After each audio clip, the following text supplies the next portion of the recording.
با کار آفریدگار، به عشق پاک ماندگار درود باد.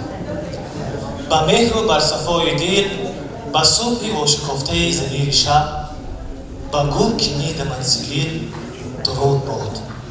با وحدت و با صلح جاودان ما، با چشمه بقای ما زبان ما، با رحمت سیرشت مادران ما درود باد. با شیر چشمهای تو که می برد ز دیده خواب من و می شود ترانه در کتاب من درود باد، درود باد. استاد آذر میگویند شعر از مدرسه سبز چمن باید گفت، حرف از کال گل و حال سمن باید گفت.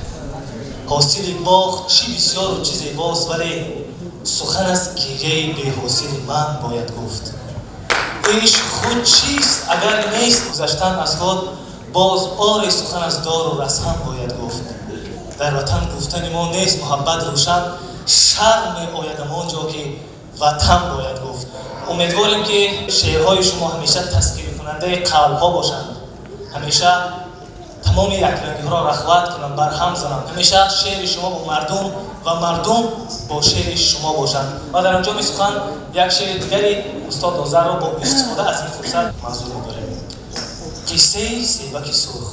بگه خوردی من مادرم قصه که میکرد به شبها میگفت، پیشتر هر کسی خوابش برخاست یا بعد از تاقچه خانه سحر سیبک سرخ.